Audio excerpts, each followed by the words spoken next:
welcome back to the Airshow Room podcast.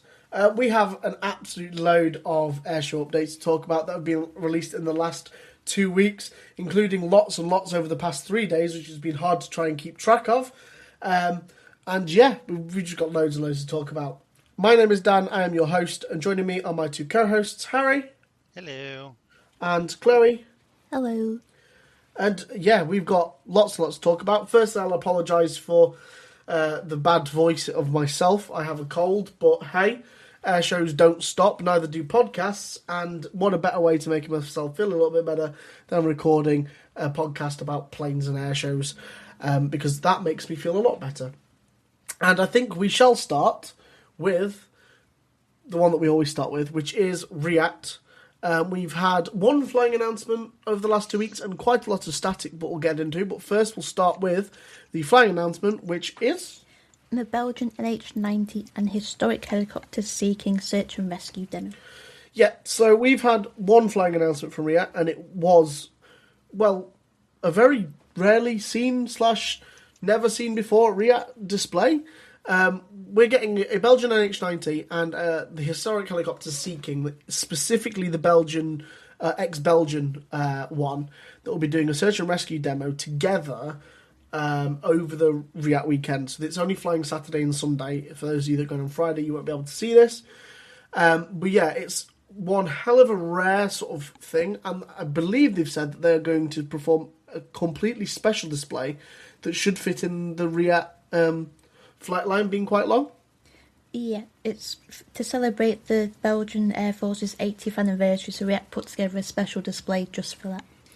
Yeah, and they've said and teased within those updates that they're going to try and use the entire flight line to do so, as well as formation passes together with the two helicopters, which sounds brilliant, and something that I'm absolutely looking forward to. You know, we've talked about the seeking from historic helicopters being at Midlands with the Whirlwind, but this is something on a completely different level, and I'm sure as much as people do complain about helicopters, this is going to be like one of the highlights for me of React. Especially with it being the debut flying appearance for it, and also the Belgian Air Force are retiring their NH90s. Are they? Yes. They plan to have them phased out by next year, but they've not named a replacement as of yet. I guess the NH90 is quite an old helicopter now, though, isn't it? It's starting to, especially in some of the more first customer variants of that. Yeah. I'm sure we'll see a slow phase out of the NH90s across most of Europe soon, but it's going to be nice. Maybe it's the last time we see it fly in the flying display. Heck, it may be the last appearance that we get at React. So, yeah. Ultimately, yeah, it's something to absolutely look forward to. And speaking on the anniversary of the Belgian Air Force, which you mentioned, we have a collection of Belgian Air Force aircraft. So we have a Belgian A400 on static, a Belgian F-16BM, so the twin seat, the twin stick, which apparently is going to be in a special scheme, special tail. That's what they hope to do anyway. It depends on operational usage at the time. And for the first time, I believe, we've got a Belgian Dassault Falcon X7 on static display, which is linking with the Royal Flight VIP flight theme that they have for this year. Because normally it's appeared at the show, but it's never ever stayed before. No. So this was the first time it's going to actually stay for the weekend. Which, again, is brilliant sort of news for the show. It's adding that boost. And I think they've also said that inside the Belgian A400 they're going to have a special commemorative display. I think they did. Yes, they did. They said that it's going to be supplemented by other ground displays surrounding the aircraft, so it's not just going to be stuff like they bring in the A400, it's stuff from the collective Belgian, I think it's just Belgian things anyway. Yeah. Well, again, it sounds brilliant. And I think I believe also in the update as well, they said that the Belgians plan to send a second F-16, it'll be an AM, but that completely depends on operational requirements, etc. Yes. And so, with that, we then also had this week's update. So this week's was the 19th of March, for those of you that want to know the date. We had 3 historic aircraft added to the static display to link up with the fighter theme, and then we had one rare static announcement that we've not had, I believe, at least from the Danish, if not ever, React, So the Danish announced that they will be sending an MH60 Seahawk for the static display. Now, I believe this is the first time we've had a Seahawk at Riyadh. Don't think it's the first time in a UK air show.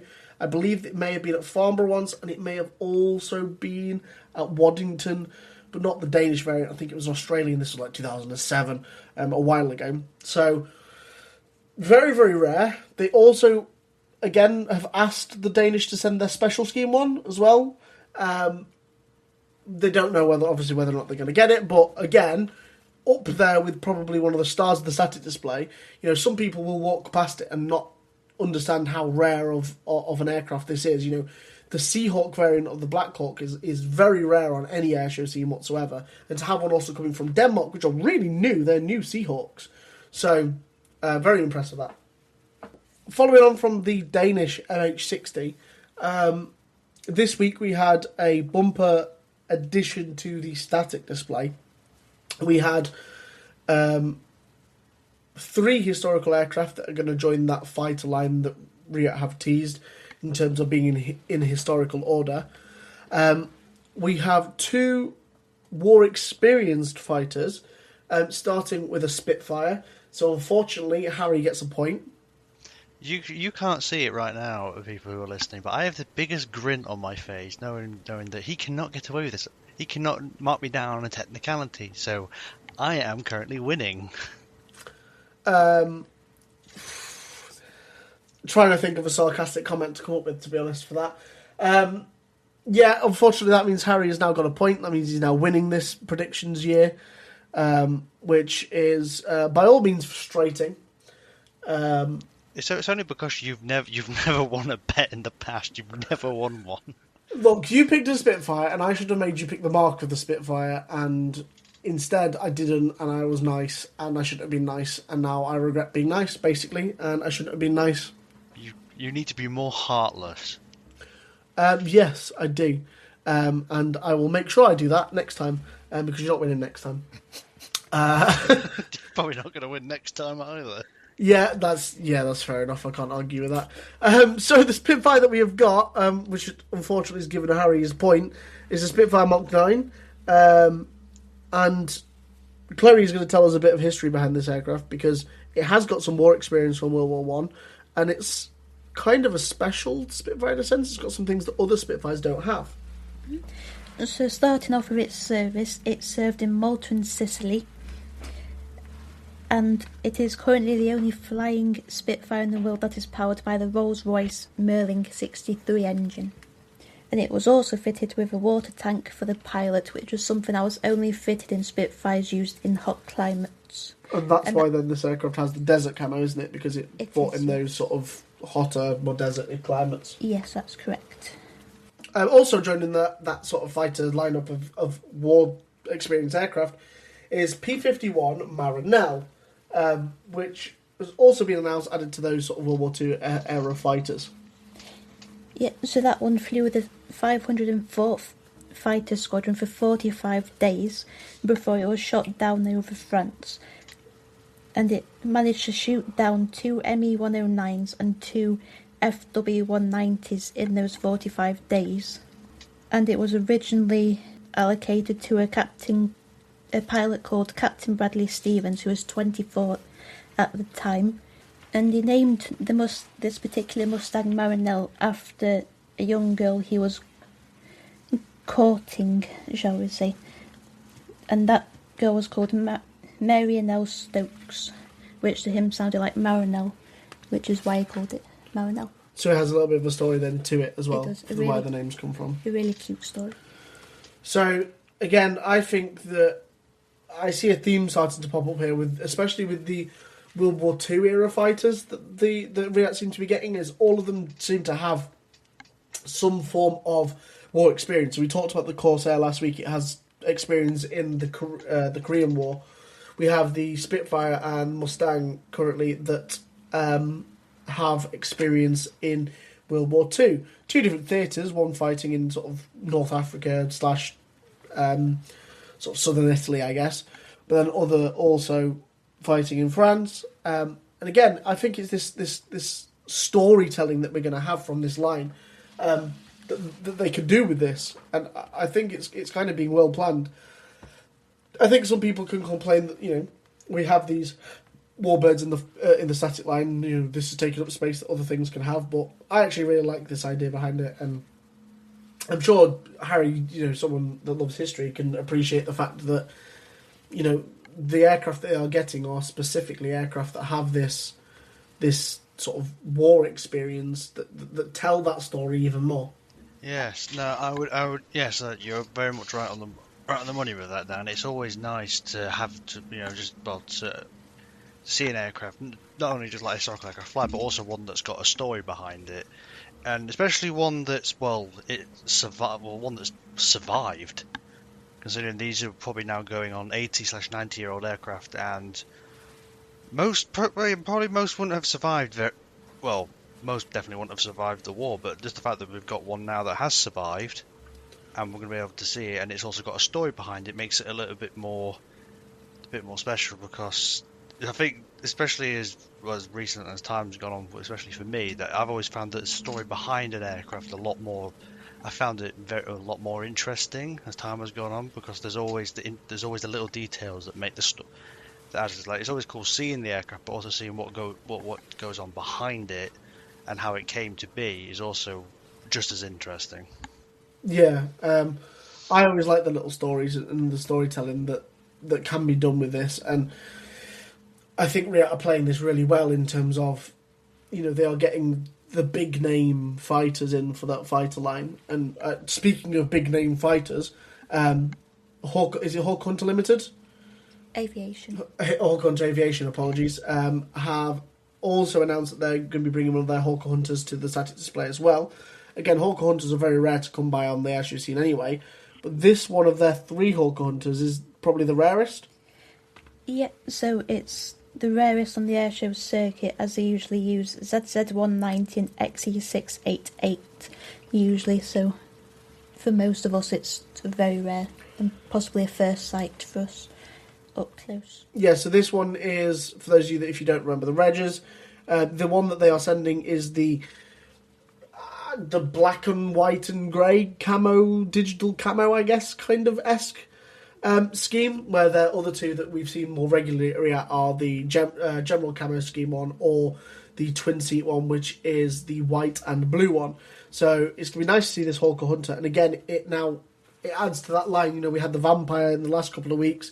We've now got the Hawker Hunter. We are building this picture of, we have a Corsair, a Seafire, a Spitfire, a Mustang, a Vampire, and a Hawker Hunter now, all adding to this lineup of special aircraft. And obviously, we're going to have the Belgian F-16 as well. Yes. Whether or not that joins the fighter line, or whether or not it's part of the Belgian sort of area as well, is yet to be seen. But we have that joint section of fighter aircraft, and again, I think it's going to be brilliant, absolutely brilliant what Riat are doing. And also, this week we had quite a nice update from Riat. There's been a lot of stuff on social media with people going, is the show actually going to go ahead with geopolitical things going on? And I think, what did they end their thing with? They ended their update this week by saying, despite with world events and ongoing military operations, planning for Riat 2026 is continuing at pace, and conversations with international air arms and our colleagues at RAF Fairford are continuing regarding their support to the show in July. And they said more news next week. So it's nice to hear that sort of they're squashing those sort of things that are coming up, and that they are still planning Riat. There's nothing to say that this won't happen. So fingers crossed, everything still stays the same, and we get some more updates from the air arms. Because, we have, we talked about last week or 2 weeks ago, one stonking ongoing list, and it's only grown since the last couple of weeks. I think we've gained, excuse me, I think we've gained like the Canadians, we've gained the Hellenic Air Force, the Hungarians, loads of other aircraft. Luxembourg Armed Forces have been added to it. In terms of very small nations with not a lot of air forces, which I think could link to the Belgian A400, because you said that to me that the Belgians acquired the A400s, 8 of them to be specific, with Luxembourg. It was a binational. Yes, they did, and the 8th one's painted in Luxembourg colours, I believe. So, Wouldn't that be very cool if we got the Belgian A400 and a Luxembourg painted A400? I think you say it's one that's painted in Luxembourg colours as well. Yeah, so the first 7 are Belgian, while the 8th is in Luxembourg markings. But the 15th Wings aircraft, which is where it's based, are operated by both forces. So they don't use one force for one and one force for the others. They're just completely mixed in terms of operating them. I think still, as a nation, Luxembourg having all of their aircraft in Luxembourg colours as well would be absolutely mega, and would, again, it would be something that go, yeah, but it's an A400, yeah, but I'd go back and say, yeah, but it's an A400 with Luxembourg roundels on. That's cool. Also added to the ongoing list over the last couple of weeks were 2 new US Air Force additions. I think we had the National Guard and the Reserves added as well. So even with ongoing military operations, clearly the US is still planning on sending aircraft to the show as well.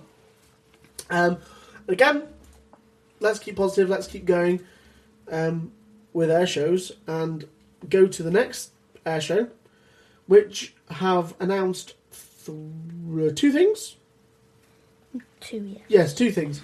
So, obviously we've had Hampshire Air Festival on the podcast before, and they announced their first jet-powered team, and also a world-renowned flying team. I'm going to start with the flying display team from the Global Stars. Now, for those of you that have heard about the Global Stars, they are the premier Global Stars, or just one of the premier British Global Stars display teams in the entire world. And they are absolutely amazing. And just to add to their amazingness, they'll be flying 3 extra 330s over the weekend in a formation display 3 times over that weekend, twice in the day slots, one on the Saturday, one on the Sunday, and they'll be taking part in the Saturday evening flying display with pyrotechnics and a light show. I'm really looking forward to that one. Yeah, that is going to be absolutely brilliant. Now, the Global Stars, they are a world-renowned team. They have one of the most experienced pilots probably in the entire British aviation scene. That's their team leader, which is Mark Jeffries. So Mark Jeffries has one. I did a bit of research into Global Stars and where they came from. Now, Mark Jeffries is a name that I've heard many, many times over the years. He has been like British aerobatics champion, something like 9 or 10 times. 9 times. He has been all over the world with the Global Stars, like Asia, Africa, Europe, Middle East. I mean, they have been literally everywhere. And they are one of the most highly requested display teams by lots of different air shows all over the world. And for Hampshire Air Festival to get this as a pick, not just to display once, but 3 times over the weekend, is absolutely mega. Especially for a new air show as well. The fact that they've got them in on the first ever air show when they've not been to it. I don't think we've seen them before. Or I've not seen them before, at least. Not as a team. The only time I've seen a Global Star or a Global Star painted aircraft was, we've seen it a couple of times at Midlands when they've flown a single solo display. Yeah. But never have we seen the team before. No. Just out of luck and missing air shows where they've been. And yeah, honestly, for Hampshire Air Festival, it is a very, very good pull for them. And that evening slot now, we've got the Fireflies and now them. It's shaping up to be a very nice evening slot. Yeah, that Saturday looks very, very good. And speaking of things that add to the Hampshire Air Festival, they also announced their first jet-powered act, which is the Strike Master pair, which are a renowned UK display team, of being basically at every air show possible, and will be providing a bit of noise to the Hampshire skies.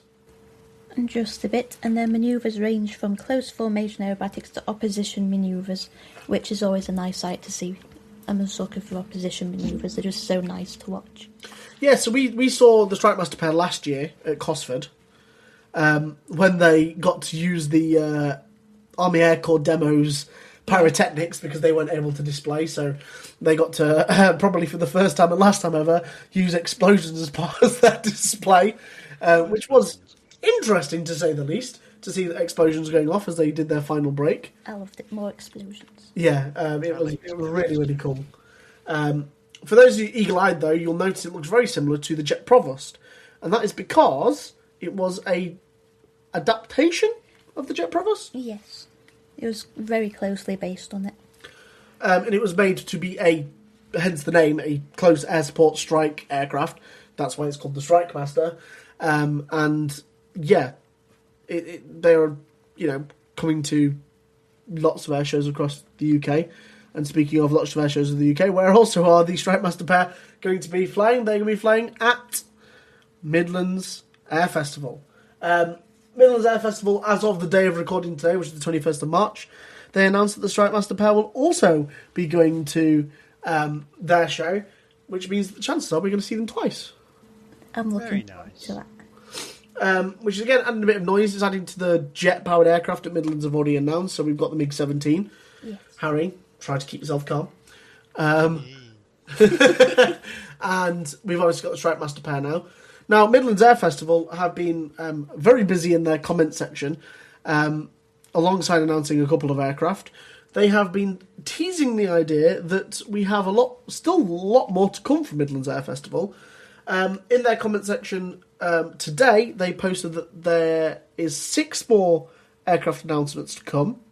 They expect the RAF allocations to come in within the next, hopefully, week or two, which I think is going to be going to see the RAF allocations for all of, probably our next podcast is going to be a very busy podcast telling where all the RAF allocations have gone to.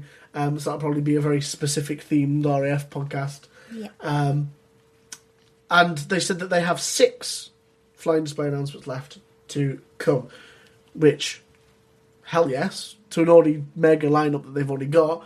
Really, really looking forward to the Midlands Air Festival. And they also said that they should have a special formation, which is yet to be announced as well. So Midlands Air Festival doing the teasing this week and getting our brains going to think about what potentially have they got up their sleeve.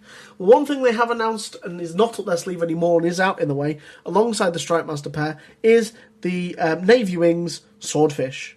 Which was nicknamed the String Bag, which I'm going to say the polite reason for why it was called that.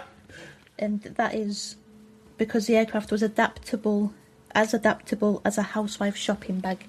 But most of the sailors that named it had a worse reason, but I'm not going to discuss that on the podcast because I don't think it's appropriate. That's fair enough. I think it was this last week that I called it the last podcast. I keep saying last week. The last podcast I called it the Jack Russell of aircraft. Yeah. Or something, I can't remember. I think I made Harry giggle after saying that or something. Yeah. Yes, you did. I can say that the worst names were due to the array of wires, cables and struts, so I'll leave that to your imagination why it was called that. I will also say that, considering it's very famous from World War II, but by then it was what could be described in some people as an absolute piece of junk, because it was quite old, outdated, and definitely not suited. Definitely, you would think not suited for modern combat. But this is the thing that sank one of the largest battleships on Earth. So make that what you do. Sometimes being old and obsolete still has its uses. So like you then, Harry. Yes, just like me. But yeah, it adds to the variety. It adds to the variety of Midlands Air Festival lineup, and it's turning out to probably be my second highlight of the summer at the moment. Yeah. And I say of the summer, the show is on May, so technically it's still spring. But yeah, I'm really looking forward to Midlands Air Festival. I think the sheer array of lineup that they have in terms of all the different things that they're going for. I'm still hoping the MiG-17 gets to the air, because I've still not heard anything of it flying. Still done a taxi run, but no idea if it's flown yet. We are, 2 months out now? 2.5 months out? Yeah, so everyone keep your fingers crossed. Yeah, fingers crossed for Harry's mental health and the MiG-17. Making sure that it does get to the skies and hopefully gets over for Midlands Air Festival. But I'm still really much looking forward to what's come from those. 6 more updates to come. They haven't been announcing things every Saturday at the moment, about 9-10 a.m, so that suggests to me there's probably another 6 Saturdays worth of announcements to come. And if we get some RAF allocations as well, I'd assume they're probably going to come out a little bit quicker than that. Yeah. But they did say they wanted by the end of April to have everything announced. So fingers crossed. Not many cancellations this year, touch wood. And just a decent flying display lineup as well. I'd say it's definitely a good way to kick off the airshow season with some of the things they're getting. Yeah, 100%. 100% a great way to kick off the airshow season. Speaking of kicking off their airshow season, Headcorn International Airshow, one of the other newbies to the show this year, have announced two more acts as well. We have the P-47 Thunderbolt, which we've talked about God knows how many times in this podcast now so far. Nelly B. Yeah, Nelly B will be taking part in their flying display, but the one that caught my eye, which was announced on Friday... Well, that's caught my eye too. Of course it has. Is the F-86 Sabre, I believe, that will be taking part from...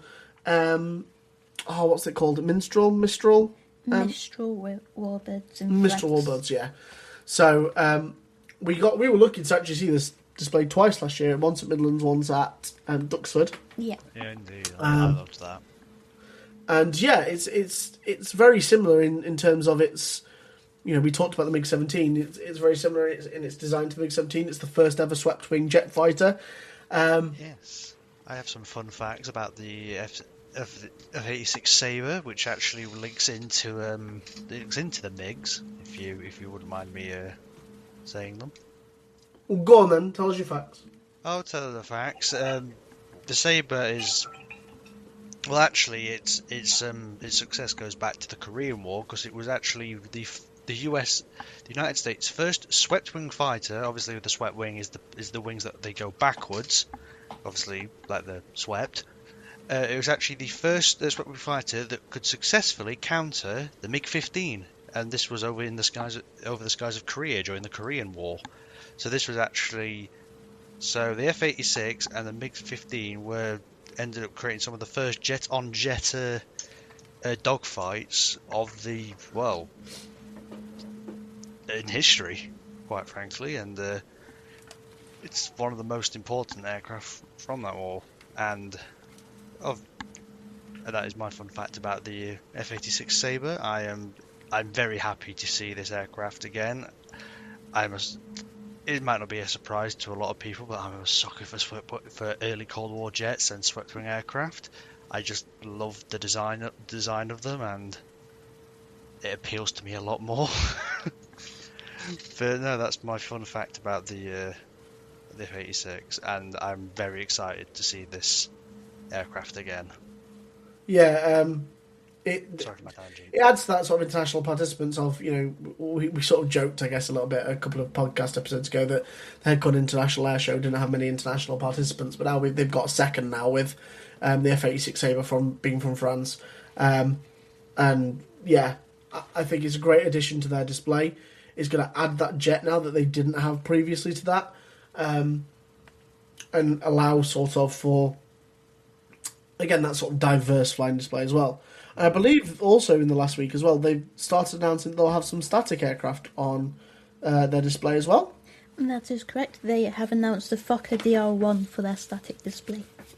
So it seemed they said that most of their flying display aircraft will be, or some of them will be part of the static lineup that they're going to have at the show that you can walk around. But they're going to have some dedicated static aircraft. One being the Fokker DR1, which we talked about. This is one aircraft that I am very happy to see because this is a World War I era aircraft, and its claim to fame is actually being the aircraft used by the Red Baron himself to claim his last 17 victories before he was shot down in April of 1918. It wouldn't be this exact aircraft, but it's this type of aircraft which basically made the Manfred von Richthofen, or as most people may know him as the Red Baron, as famous as he is now. So I'm very looking forward to seeing this beautifully crafted replica. Yeah, so it's good to know that it is a replica aircraft because none of the Fokker ZR1s actually survived. No. But it does add that different dynamic, I guess, to an air show. This is when we spoke about Riyadh's sort of lineup of fighter aircraft. This would be something I'd like to see, like, right at the start of their fight lineup. You know, get a Fokker DR1 or something. Yeah, so a nice World War One section. Yeah, I think so. I think you could get, you know, like a Sopwith Camel or something. I was just about to say that as well. It would be very nice if they could put a Sopwith Camel next to them, so we can see just examples of just, you know, of what some of the earliest, but the earliest what we would consider a modern fighter aircraft. Obviously, there were examples before, but they very likely do not survive. The plans are very rare, or it would be very, very niche. Yeah, I think it'd just be cool to have that sort of start. You know, you have your Sopwith Camel, you have your Fokker DR1 at the start of the line, and then you sort of move on from that. You go into, like, you know, your Spitfires and things. Yeah. Because ultimately that is the jump, isn't it? Really, there's not, you know, your jump is from these biplanes to very quickly to monoplanes within a very short period of time. Which again, it tells the story. I don't think you could just start that line at Spitfires. I think you have to start it with a biplane and move forward. But yeah, no, well done to Headcorn for getting it on static display. But it's not only just going to be on static display at Headcorn, it's going to be part of the flying display at, I believe, Shuttleworth. Yes. Yes, that's correct. For the season premiere. So this is this is their early show in May, I think, isn't it? It's quite early in May, so their season premiere show. But they don't just have a Fokker DR1, they also have a Fokker D7? Yes. The aircraft that actually replaced the DR1 as well. And I believe they're taking part in the flying display together. I believe. I don't know if that's actually been mentioned by Shotworth or whether or not they're going to be solo acts. I don't actually know. I've not seen anything yet, but it'd be nice if they could do that. Yeah, I think it'd be quite cool to have them fly together. And very much fits the theme or the area of the Shuttleworth show. Just with that very small airfield, these will have quite a big presence in the skies. And it's always nice to see the... You know, we talked about this for the Sea King and the Whirlwind at Midlands as the predecessor and then the current. I guess current's not correct for the fucking T7, but you get the same idea behind it. If it tells that sort of history, doesn't it, between the two? And yeah. A little fun fact about it, it was the only aircraft to be singled out by the Allied powers in the Armistice Agreement section, which detailed war material to be handed over. What, so we said that we wanted to have one? It's my research online says it's the only one to be singled out, so... Oh, okay. Yeah, the only one that they wanted handing over. Fair enough. Seems like we're just going to steal the design. Yes, I mean, yeah, it's very unusual, but then again, the Germans did... They did push the development of aircraft throughout the war, but both sides did, and it's how they developed from pusher aircraft. Yes, the war did start with pusher aircraft, if you can believe that. For those who don't know, pusher aircraft is when actually the propeller is behind and is pushing the plane forward. This war pretty much put an end to them because it was not a practical design.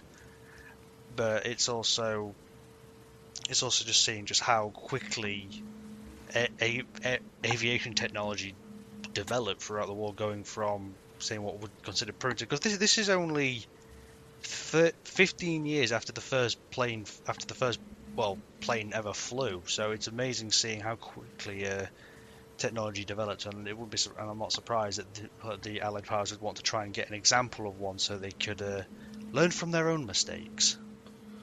It is amazing how quickly we went from the first ever flight of an aircraft to suddenly we have these biplanes that have guns on them, to then the Spitfire, to then, you know, to jets, you know, within the space of 40 years basically, which is insane. Yeah, it is mental, but it shows how quickly war can develop sort of technology, I guess, doesn't it? Yeah, war often tends to be how technology progresses in rapid pace, because there's obviously the need for it to develop quickly. Yeah. Speaking of, you know, wartime aircraft, Shuttleworth have also announced for their summer air show They're additions to their special Spitfire tribute for the 90th year of the Spitfire. So last podcast we announced that they added, was it 6 Spitfires that were going to be taking part in the thing, and they have added 3 more new Spitfires. So they have added a Spitfire Mark 14 from Fighter Aviation Engineering, sorry.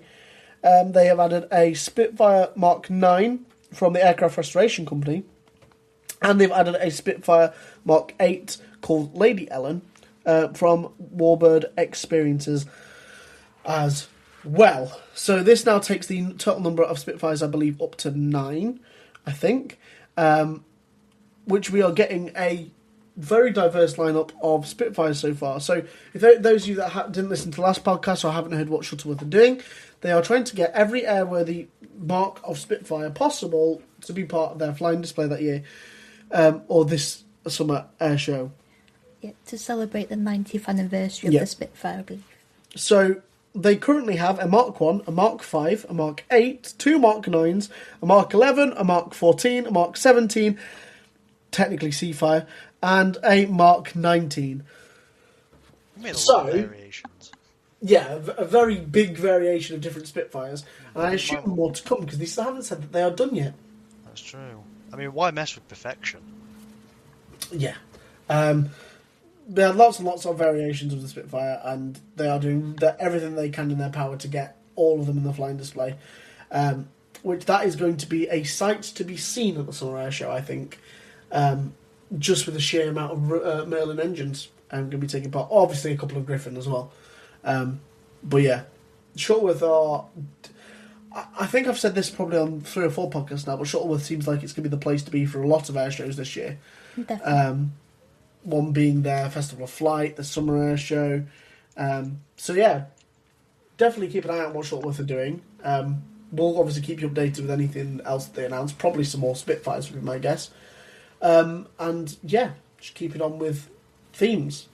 And speaking on themes and anniversaries, Cosford, might as well finish on Cosford, announced a couple of flying acts over the last couple of weeks, but specifically they announced the Chipmunk pair is going to be back this year to help them commemorate and celebrate the 80 years of Chipmunk. So we found out a couple of weeks ago that they're going to have Chipmunk on static display, yes. And now we're going to have a Chipmunk pair in the flying display as well. So this is the same pair that we had last year in 2025.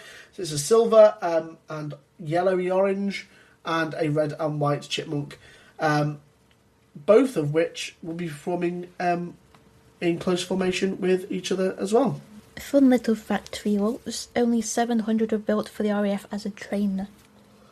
Yeah, so they were kind of used after war. So the first flight was in May 1946. Yes. And they were nicknamed the Poor Man's Spitfire.